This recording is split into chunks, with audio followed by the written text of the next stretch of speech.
नमस्कार दोस्तों। Toppers front education में एक बार फिर से आप सभी का बहुत बहुत स्वागत है। जो जो विद्यार्थी दिसंबर 2022 या हो सकता है ये एग्ज़ाम जनवरी में हो, उसकी तैयारी कर रहे हैं, तो philosophy plus paper first in दोनों की कक्षाएं 1 तारीख से, जी हाँ 1 जुलाई से प्रारंभ होने वाली है। इसमें classes, class notes, one liner, complete descriptive notes, mind map, almost 3000 से ऊपर पीडीएफ क्वेश्चंस जो कि यूनिट वाइज हैं, प्लस आपका मॉक टेस्ट जो कि यूनिट वाइज प्लस कंप्लीट है। ये सब आपको इसके अंदर उपलब्ध होता है। तो अगर आप इसमें जुड़ना चाहते हैं तो आपकी स्क्रीन पर नंबर चल रहे होंगे, डिस्क्रिप्शन में भी नंबर होंगे, आप संपर्क कर सकते हैं और हमसे बात कर सकते हैं। आज का जो डाउट है वो ये है कि सर हमने सब कुछ पढ़ लिया है नेट के लिए, नेट का एग्जाम आ गया है, 8 जुलाई से प्रारंभ होने वाला है और लगभग 15 अगस्त तक चलने वाला है।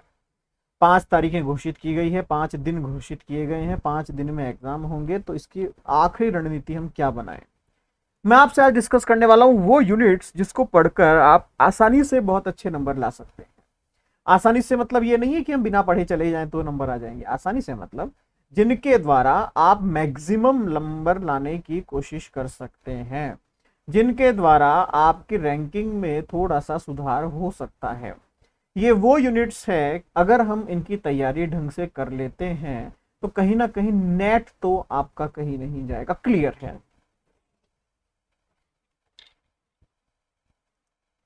देखिएगा, 10 यूनिट के अंदर आपका सिलेबस बटा हुआ है, 10 अलग अलग यूनिट्स के अंदर आपका सिलेबस बटा हुआ है। मैं हमेशा आपसे कहता हूं कि नियम के अनुसार हर यूनिट से 10 प्रश्न आने हैं ताकि 100 प्रश्न का आपका एग्जाम पेपर बन जाए।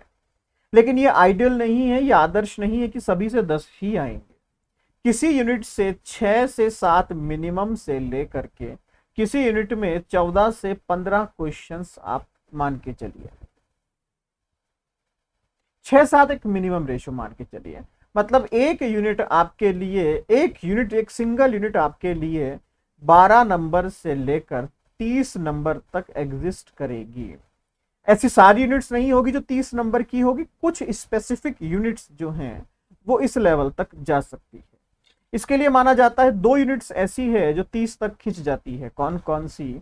यूनिट संख्या फर्स्ट और यूनिट संख्या सेकंड। पहली और दूसरी यूनिट जो है उसमें 10 प्रश्न नहीं आएंगे, ध्यान रखिएगा। इन दोनों से कम 12 प्लस प्रश्न आएंगे ही आएंगे, ये फिक्स है, ये फिक्स है, ध्यान रखिएगा इस बात को। मैं आपको एग्जाम पेपर की थोड़ी सी स्ट्रेटजी समझा रहा हूं। पिछले 10 वर्षों में जो मैंने इसका स्टडी किया है, इसका अध्ययन किया है, उसके अनुसार मैं आपको अपना एक्सपीरियंस शेयर कर रहा हूं। मैं कोई भविष्य वक्ता नहीं हूं या फिर मैं कोई एस्ट्रोलॉजर नहीं हूं कि मैं कहूंगा ऐसा ही होगा और वैसा ही होगा। ये जस्ट मेरा एक्सपीरियंस है। मैं अलग अलग पैरामीटर्स पर जब मैं चेक कर रहा हूं तो जस्ट मेरा एक्सपीरियंस है। ये 2 यूनिट्स ऐसी है जहां से 10 नहीं 12 प्लस क्वेश्चंस आएंगे। क्वेश्चन आता है सर फिर ऐसी यूनिट्स कौन सी है जहां से प्रश्न कम आ सकते हैं, तो जस्ट इसके आगे 2 यूनिट्स आती है आपके,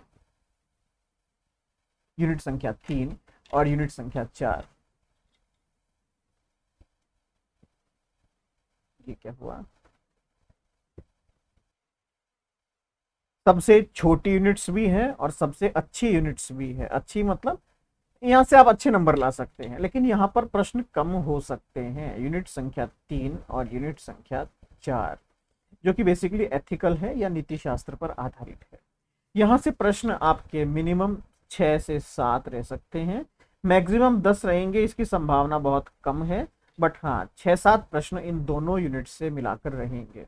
दोनों यूनिट से कम 12 और मैक्सिमम 14 या 15 क्वेश्चन बस। इससे ज्यादा क्वेश्चन यहां से नहीं पूछे जाते हैं। मतलब ऑलमोस्ट 24 से 25 नंबर आप इन 2 यूनिट्स से कवर कर सकते हैं। मैं आपसे कह रहा हूं वो यूनिट्स हम कौन कौन सी पढ़ें जिसके द्वारा हम मैक्सिमम नंबर लाने की संभावनाओं को बढ़ा सकते हैं। ये जुआ है, एक तरह का गैम्बल है, क्योंकि मैं जस्ट एक अनुभव आपसे शेयर कर रहा हूं। 99.99% आई एम श्योर कि जो मैं बता रहा हूं लगभग पेपर आपका वैसा ही आता है। बट फिर भी 99.99% मैं श्योर हूं, 0.01% कुछ भी हो सकता है, प्रोबेबिलिटी है, संभावनाएं हैं। बट ये रेशियो ऐसा ही रहता है, इस पे विश्वास कीजिएगा। यूनिट संख्या 3 और 4 वो यूनिट्स है जिसके अंदर ज्यादा कॉम्प्लिकेटेड क्वेश्चंस नहीं है, पहली बात। दूसरी बात, बहुत सारे टॉपिक्स नहीं हैं, लिमिटेड टॉपिक्स के ऊपर ये यूनिट्स बनी हुई है। तीसरी बात, ये उन यूनिट्स में से है जहां पर 10 टॉपिक्स भी एग्जिस्ट नहीं करते हैं, टोटल 10 टॉपिक्स भी नहीं है किसी एक यूनिट के अंदर।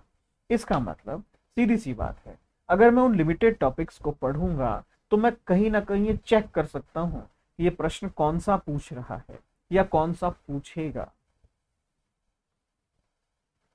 श्रेयस की अवधारणा, प्रेयस की अवधारणा, पुरुषार्थ, वर्णाश्रम, आश्रम व्यवस्था, ठीक है, यज्ञ, यज्ञ के प्रकार। तो इसका मतलब ये वो क्वेश्चन है, वो टॉपिक्स है जो बहुत ज्यादा टिपिकल नहीं है। 2 यूनिट्स ये ऐसी है जहां से आप मैक्सिमम नंबर कवर कर सकते हैं, ध्यान रखिएगा। आगे चलते हैं, यूनिट संख्या 5 और 6, क्योंकि देखिए पूरा सिलेबस जो है आपका 5 सेक्शंस में डिवाइड है। अगर आपसे मैं कहूँ, पता नहीं आप किस तरीके से पढ़ते हैं, बट इसका पढ़ने का तरीका समझाता हूँ आपको, ये देखिएगा। जो बच्चे आगे की तैयारी कर रहे हैं शायद उनको भी पता रहेगा इसका। 5 सेक्शंस में आपका सिलेबस डिवाइड है। पहला सेक्शन बेसिक फिलॉसफी। इस बेसिक में आपकी यूनिट संख्या 1 और 2 आती है, जिसमें इंडियन और वेस्टर्न, ये बेसिक फिलॉसफी है। सेकंड आती है एथिक्स, नीति शास्त्र, यूनिट संख्या 3 और यूनिट संख्या 4। फिर आती है आपकी कंटेम्पररी फिलॉसफी, समकालीन दर्शन, 5 और 6। फिर आती है सोशल पॉलिटिकल, सामाजिक राजनीतिक दर्शन, 7, 8। फिर बची 2 यूनिट्स आपकी लास्ट यूनिट्स, तो वो है आपकी लॉजिक्स और अप्लाइड फिलॉसफी। हालांकि ये दोनों ही अप्लाइड फिलॉसफी का ही पार्ट है, logics is also the part of applied philosophy, ठीक है, तो कंफ्यूज मत होइएगा। तो ये हो गया आपकी 9 और 10। अब इसमें जो पहला वाला है वो इंडियन है, Indian basic philosophy, Indian ethics philosophy, Indian contemporary, Indian social political. Second जो है वेस्टर्न है, western basic philosophy, western ethics, western contemporary philosophy, western social political philosophy, ठीक है। तो ये इस तरीके से ही डिवाइडेड है, इसी तरीके से ये बटा हुआ है। एथिक्स वो सेक्शन है जो आपको ज्यादा नंबर दिला सकता है, ध्यान रखिएगा।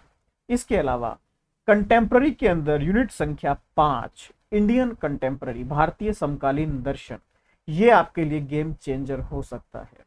इसके अलावा यूनिट संख्या 7 और 8 ये बहुत महत्वपूर्ण है आपके लिए, ये बहुत महत्वपूर्ण है आपके लिए। यहां पर भी क्वेश्चंस ज्यादा घूमते नहीं हैं। अंत में बचती है यूनिट संख्या 10 जो आपके लिए बोनस है। अगर मैं इसको और थोड़ा फाइन कर दूं तो देखिएगा, basic philosophy, ethics, contemporary philosophy, social political philosophy और अप्लाइड फिलॉसफी, अनुपयुक्त जिसे हम कहते हैं। बेसिक फिलॉसफी दोनों को मिलाकर ऑलमोस्ट 25 के आसपास मैक्सिमम क्वेश्चंस पूछे जा सकते हैं। एथिक्स के अंदर दोनों को अगर मैं मिला दूं तो 14 से 15 क्वेश्चन आप इसके मान सकते हैं। कंटेम्पररी फिलॉसफी को मैं मिला दूं तो सेम रेशियो मान लीजिए, 16 से 18 क्वेश्चंस यहां से पूछे जा सकते हैं इन दोनों से आपके। सोशल पॉलिटिकल को मैं मिला दूं तो ऑलमोस्ट 14 से लेकर 20, यहां पर वेरिएशन बहुत है। और अप्लाइड फिलॉसफी की मैं बात करूं तो अप्लाइड फिलॉसफी के अंदर भी बहुत ज्यादा वेरिएशन है, यहाँ पर 14 से लेकर के ऑलमोस्ट 25 तक का वेरिएशन देखने को मिलता है, ठीक है। तो प्लस माइनस 5 मान के चलिएगा, प्लस मतलब ये टोटल जो मैंने जोड़ा है इसमें किसी यूनिट के अंदर 5 क्वेश्चन ज्यादा या 5 कम का एक आइडल रेशो, मतलब बेसिक के अंदर कई बार क्या होता है कि 20 क्वेश्चन ही पूछ लिए जाते हैं, तो यहाँ पर ये वेरिएशन हमें देखने को मिलता है। इसके अलावा अगर मैं बात करूं, मैं वेरिएशन की बात क्यों कर रहा हूं आपसे, क्योंकि आइडल नहीं है, पहली बात तो एक आदर्श नहीं है। दूसरी बात, अगर मैं मैक्सिमम वाले क्राइटेरिया को जोड़ता हूं तो क्वेश्चंस आपके 100 प्लस ऑलमोस्ट 103 104 के आसपास बन रहे हैं। अगर मैं मिनिमम वाले एरिया को जोड़ रहा हूं तो क्वेश्चंस आपके 85 के आसपास 90 के आसपास बन रहे हैं। इसका मतलब 5 से 10 क्वेश्चंस का वेरिएशन इन सभी के अंदर अभी भी है, जो फिक्स नहीं है, जो कहां से आ सकता है पता नहीं। फिर अपने टॉपिक पर आते हैं, हमें क्या क्या पढ़ना है। एथिक्स आपके लिए सबसे इंपॉर्टेंट है, कंटेम्प्ररी फिलॉसफी, इसके अंदर इंडियन आपके लिए इंपॉर्टेंट है। सोशल पॉलिटिकल फिलॉसफी, इसके अंदर इंडियन बहुत इजी है, क्वेश्चंस बहुत अच्छे आते हैं। और फिर आता है आपका अप्लाइड फिलॉसफी, मींस हमने कितने नंबर की बात की लगभग, एथिक्स 15 क्वेश्चंस मैं मान लेता हूं यहां से। कंटेम्प्ररी इंडियन फिलॉसफी ऑलमोस्ट 7 से 8 क्वेश्चंस यहां से आप मान के चलिए। Social political philosophy Indian same as 7 से 10 क्वेश्चंस यहां से मान के चलिए। अप्लाइड फिलॉसफी ऑलमोस्ट 8 से लेकर 12 क्वेश्चंस यहां से आप मान के चलिए।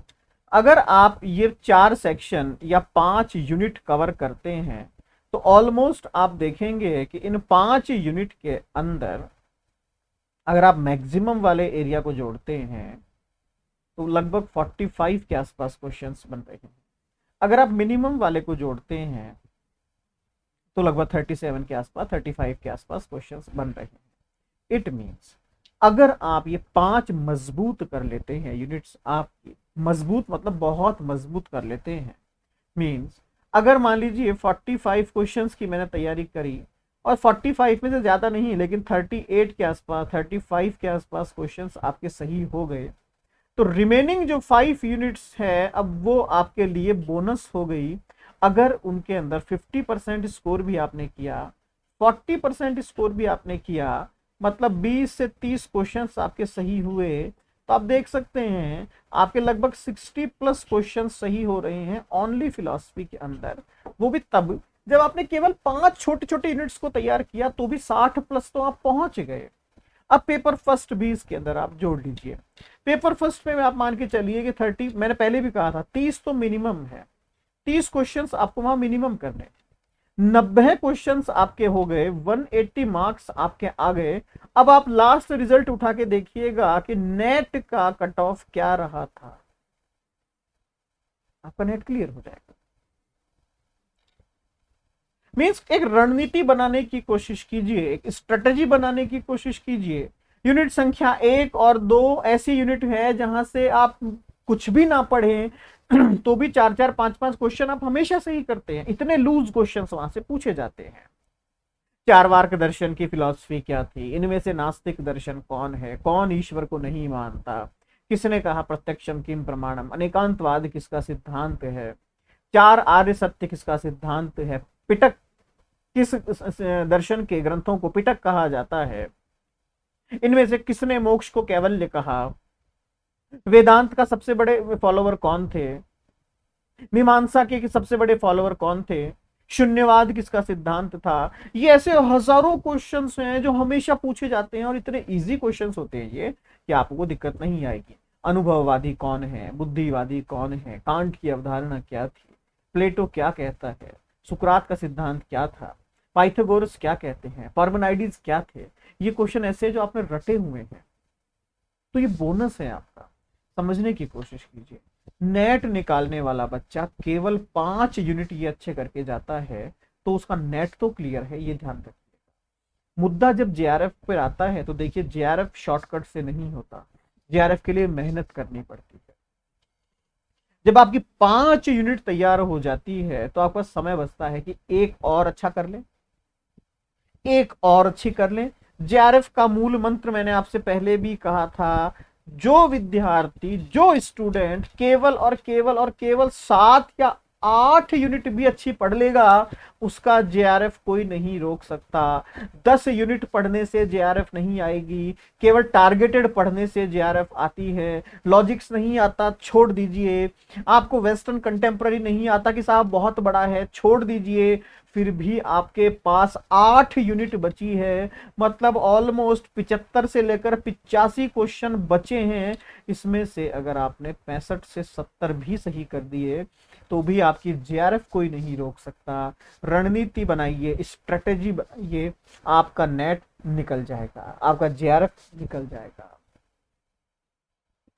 दूसरी बात, हम बहुत जल्द एक नेट के लिए अपने प्ले स्टोर के ऊपर एक एप्लीकेशन लॉन्च करने वाले हैं, तो आई थिंक 15 या 20 जुलाई तक वो लॉन्चिंग हो जाएगी उसकी।